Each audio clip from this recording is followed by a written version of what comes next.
یقیناً 5 جون سن 2011 ایک ایسا سیاہ دن تھا جس نے صفیہ کے گھر کی روشنی چھین لی اور بچے ایسے تاریک سائے میں آ گئے جہاں ایک عرصے تک شاید روشنی دستک نہ دے سکے۔ 2 سال کے قلیل عرصے میں والد اور والدہ کی وفات اور بہنوں کی منگنی ٹوٹنے سے زاہد گل کی کمر تو جھک گئی تھی، لیکن اب ان کی دھماکے میں شہادت نے خاندان بھر پر غموں کا پہاڑ توڑ دیا ہے۔ ہمارے گھر کا سربراہ تھا، اکیلی میں نہیں، میرے بچے نہیں، ان کی بہنیں بھی تھی، بھائی بھی، وہ بھی اس طرح رہ گئے نا سارے۔ بڑا بھائی تھا ان کا، سسر بھی نہیں ہے، 2 چھوٹی بہنیں ہیں، 2 بھائی ہیں، تو بس ہمارا کیا ہوگا اس کے بعد؟ وہی تھا سب گھر میں بڑا، وہی تھا بس۔ بچے بھی پوچھتے ہیں، یہ تو زیادہ پوچھتے ہیں کہ امی جلدی کرو نا، کپڑے بدلو، اسپتال جا رہے ہیں، ابو کو لے آئیں۔ ان کو تو ابھی بھی پتہ نہیں ہے، کل بھی کہہ رہی تھی کہ ابو کے پاس جانا ہے۔ کہتی ہے مجھے کہ امی سچ بتاؤ، وہ لوگ کہتے ہیں کہ مر گئے، تم کہتے ہو کہ اسپتال میں، صحیح بات کیا ہے؟ تو میں بتا بھی نہیں سکتی کہ کیا ہوا ان کو۔ یہ کام جو لوگ کرتے ہیں یہ انسانی سرے سے نہیں ہے، مسلمان کیسے ہو سکتا ہے؟ اگر یہ مسلمان ہوتا، اگر یہ انسان ہوتا تو مسلمان بھی ہوتا۔ یہ اس طرح لوگ ہیں، یہ کسی کی پرواہ نہیں کرتے، پتہ نہیں یہ اس کا کیا ایجنڈا ہے، ہم اس پہ نہیں سمجھتے۔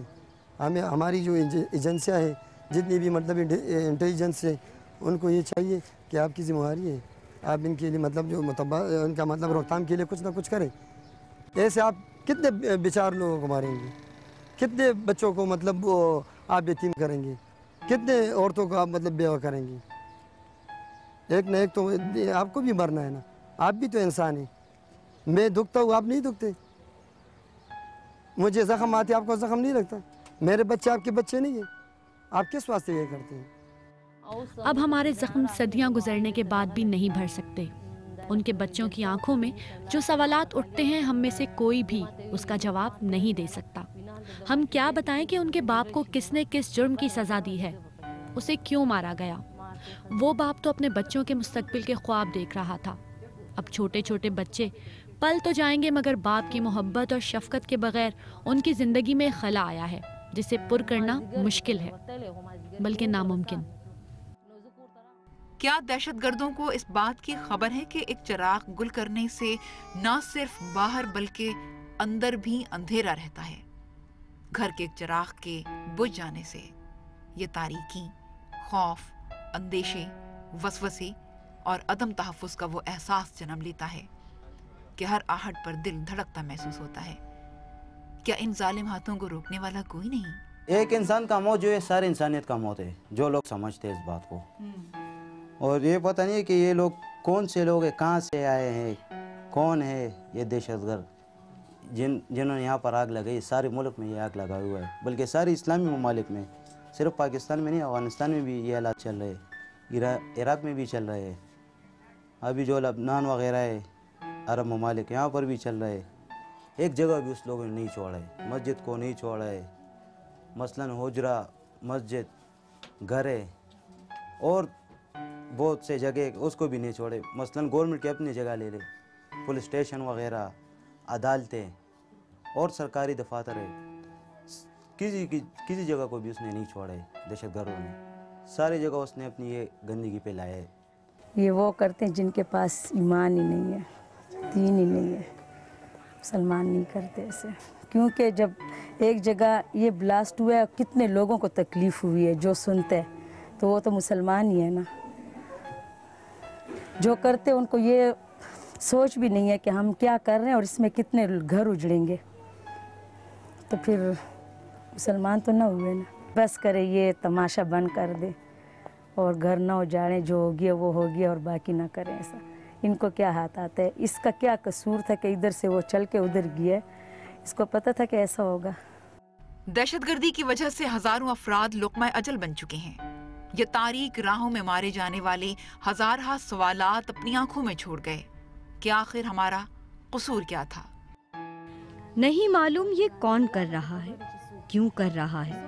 جو بھی کر رہا ہے بہت برا کر رہا ہے، بلکہ خود ان کو نہیں پتا کہ وہ خود اپنے ساتھ بھی برا کر رہا ہے۔ یتیم بچے کدھر جائیں اور اجڑے گھروں کی خوشیاں کس طرح واپس آ سکتی ہیں؟ اللہ ان کو سخت سزا دے. ان ظالموں کو اس دنیا میں بھی ان کے لیے ذلت اور رسوائی ہے اور آخرت میں بھی.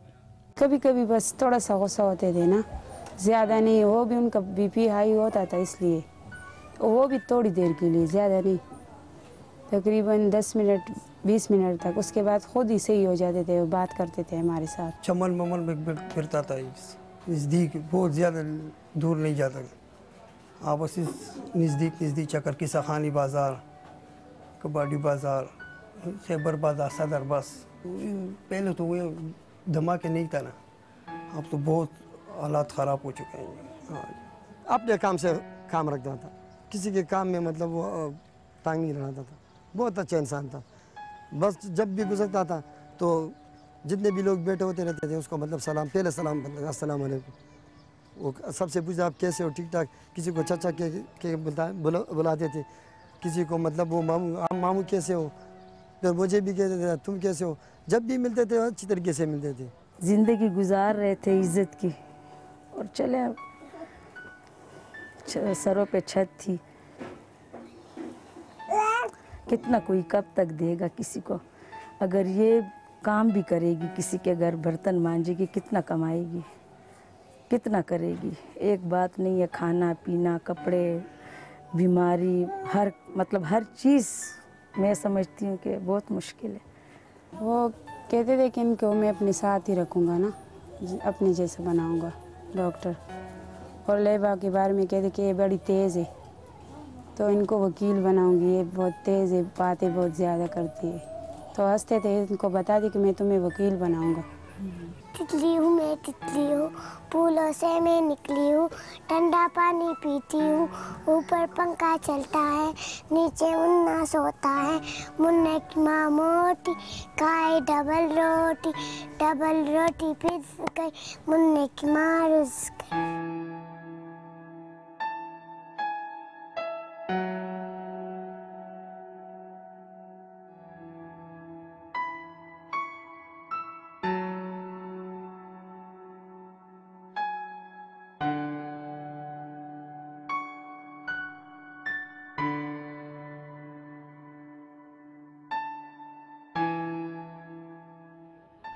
آگ و خون کی برستی اس بارش میں جن جن کے آنگن میں بوندیں پڑی, کوئی ان کے دل سے پوچھے کہ خون میں نہانا کیا ہوتا ہے.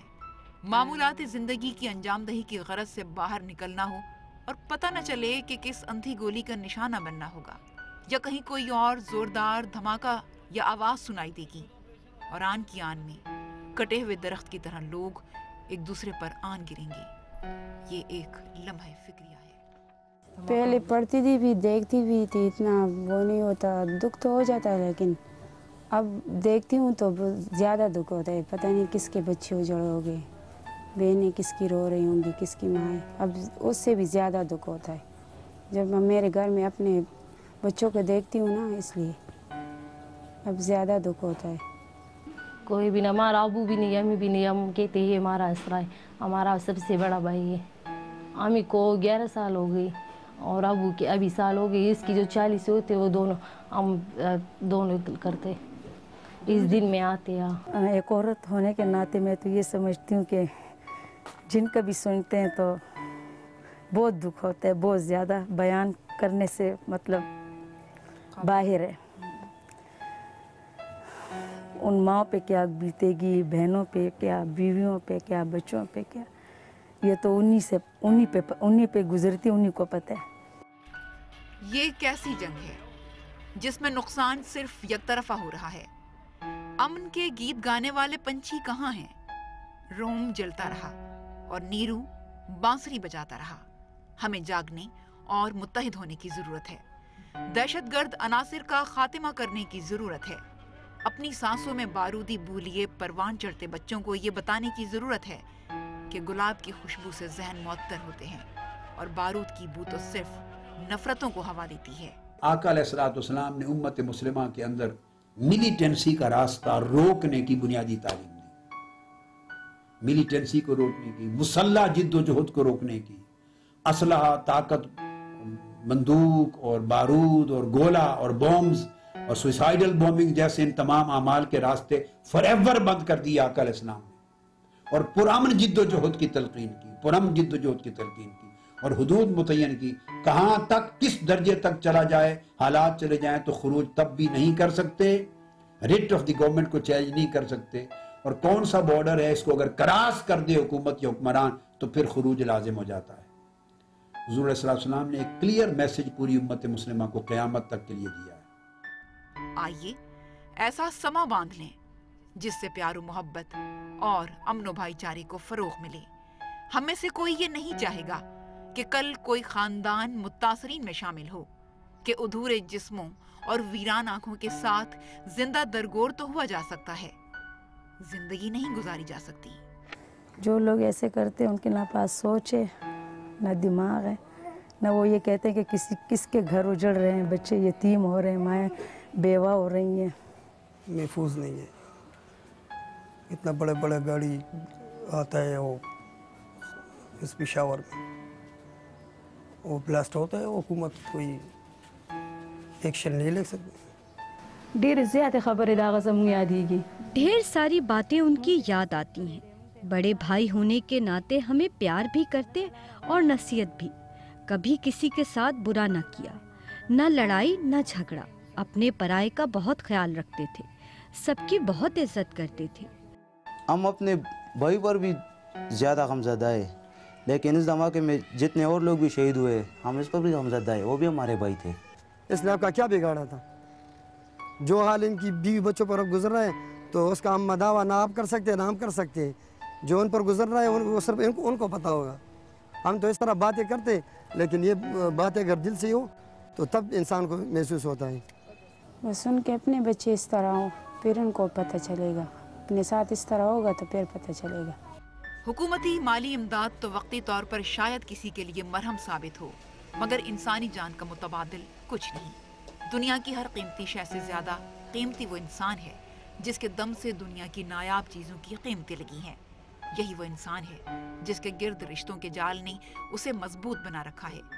یہی وجہ ہے کہ کسی ایک کے جانے کے بعد رشتوں کی اکائی ٹوٹ جاتی ہے اور لوگ خود کو تنہا محسوس کرتے ہیں۔ حقیقت کا سامنا کرنا پڑے گا کہ زاہد گل اب ہم میں نہیں ہے۔ اللہ ان کو صبر دے اور اللہ ان کی اچھا وسیلہ کر بنائے۔ میں گھر پہ آئی، میرا بھائی نہیں، بڑا بھائی ہے، مجھے باپ بھی نہیں ماں بھی نہیں، وہ گھر پہ سب آئے ہیں۔ اس دنیا پہ میرا بھائی نہیں، مجھے بہت افسوس آئے تھے۔ ہمارا ابو بھی نہیں، امی بھی نہیں، ہم کہتے ہیں ہمارا اسرا ہے، ہمارا سب سے بڑا بھائی ہے، ہم کو بہت زیادہ خیال کرتے ہیں۔ اس کی بس یہی عادت مجھے اچھی لگی تھی کہ بس اس کا جو اخلاق یا مزاج وغیرہ جو تھا وہ بہت نرم تھا، لہجہ بہت نرم استعمال کر رہا تھا وہ۔ آج زاہد گل منو مٹی تلے ابدی نیند سو رہا ہے اور اس کے معصوم بچے ایک دوسرے سے سوال کرتے ہیں کہ ہمیں باپ کی شفقت سے محروم کرنے والا وہ ظالم کون ہے۔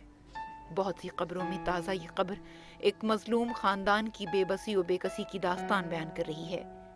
کوئی ان بچوں کے چہروں کو ذرا غور سے دیکھے۔